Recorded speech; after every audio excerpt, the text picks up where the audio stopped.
Okay, can you give a quick update on Michael Bennett? Michael Bennett, I'd put doubtful for this weekend. He retweaked his, it's a groin injury that it's frustrating for all of us that he should be back, and he re-injured it, so we'll know more later in the week, but he hasn't practiced much. And Jordan Hall, He's out. He's out? Yeah, but he's getting closer. Yeah. And Nathan Williams, is he okay? Nathan Williams, he's okay. He was a little sore.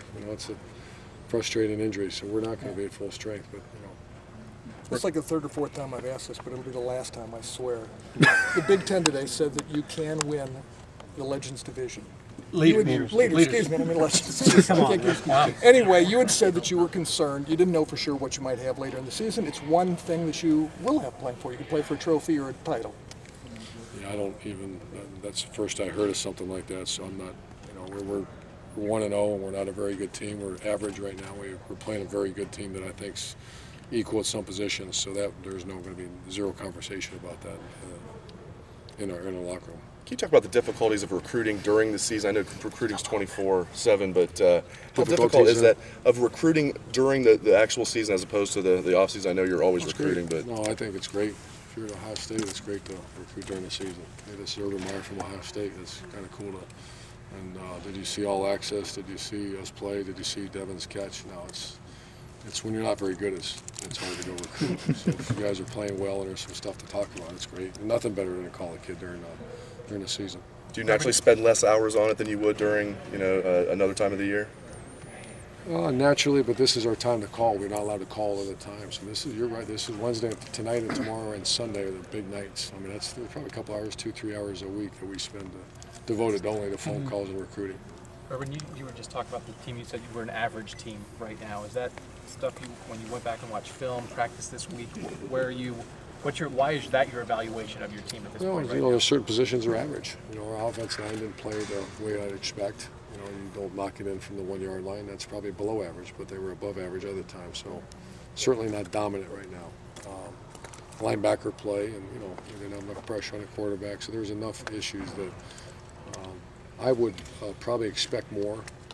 I know there are some really cool things that happen, and Devin Smith and Braxton and John Simon's going to play hard and all that, but I expect some other guys to play a little better.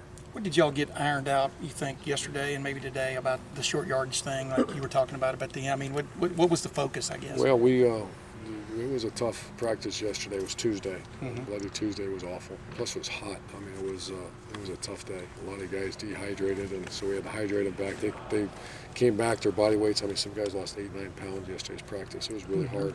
They came back today, and all their body weights, Coach Mick and Sarah and all them did a great job making sure they're hydrated. And we actually devoted 5 minutes to fourth down for that reason.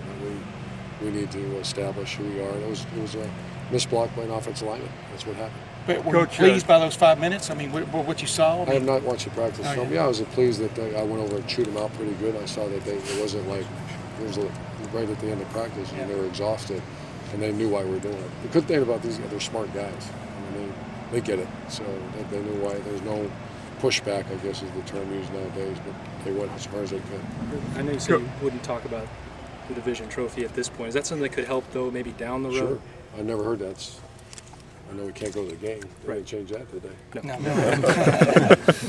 No. Coach, Shelley Part 2 is going to run this weekend. Shelley Part 2. The sequel. Yes, sir. Do you get a lot of Buffett or Seinfeld during the season, or is it summer and then you're done? I don't even know. We don't get the Seinfeld. That's our time together. We like to watch that. We haven't set up our, I guess, DVR or TVR or whatever that stuff's called yet. That's a good question, though. I've got to do that. How about is the man cave That's our time to relax a little bit. What's that? The man cave?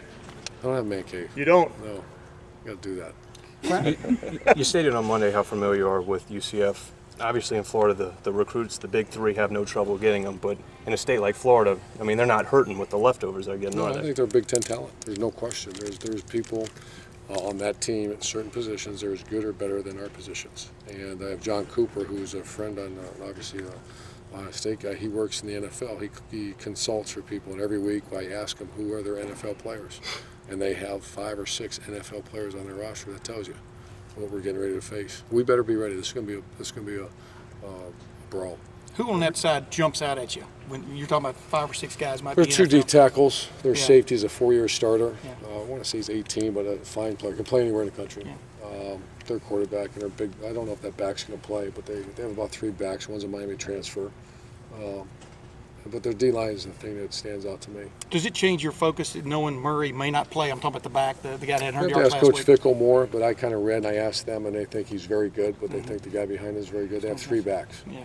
They have 3 backs that are very talented players. You know, I don't mean to Is go there back, anything- but the fact that y'all can play for something. I mean, you know, everybody has to have something, don't they, to focus on or whatever you want to call it. I think so. Urban? I think, I don't want to spend much more time on Yeah. it, but yeah, I think at the end of the day, that's I never heard that. I never thought about it, and it's not going to make us play harder this Saturday.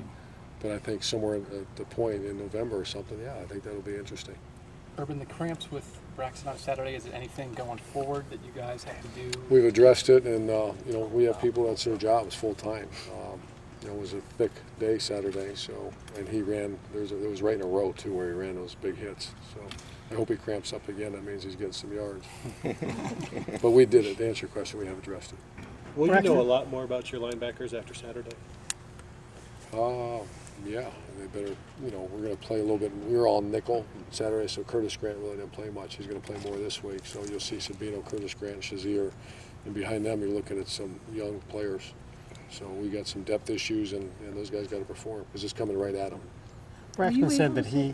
Go ahead, Lori. Are you able to say how you address Braxton's cramping, or is that something you're trying to keep in house? Oh no. We just I don't know exactly what it's not medical staff, but our nutrition staff, and I know there's one way to handle cramping. It's hydrate, make sure he's hydrating during the week, and then obviously the 48 hours prior we call 48-hour rule. We're going to just address some things with those guys, with the guys that cramped, and he wasn't the only one. We have Fragel and Jake Stoneburner, guys that cramp a lot. Braxton said that there were times during the game where he really felt like he wasn't a freshman anymore. All the work he's put in, you'd think that. But were there times as a coach when you kind of realize you're dealing with a much more mature player than you saw last year? Absolutely. Yeah. Well, I wasn't here last year, but I can just compare him to March when we had him and January workouts, and much more mature player. His progression's been pretty positive. When you told this team you needed it to be angry, you wanted an angry team, you said a lot of that was based on the fact, all the negative stuff that had been said about them. When they go out there, and the first time on a Saturday in a long time, that they can feel good. Do you notice a different, I don't want to say swagger, but personality? Has anything changed with them, the way they've kind of come out this week? Anything different about them? I haven't really focused on that. We're just trying to get ready to play a good team. The good thing is I don't see a team that we have to, hey guys, this is an important day. We don't. I think they know that. You're dealing with Ohio State football players, so. But we haven't, the swagger, the angry, and I think that message was for preseason camp and get going. Now we're playing a really good team.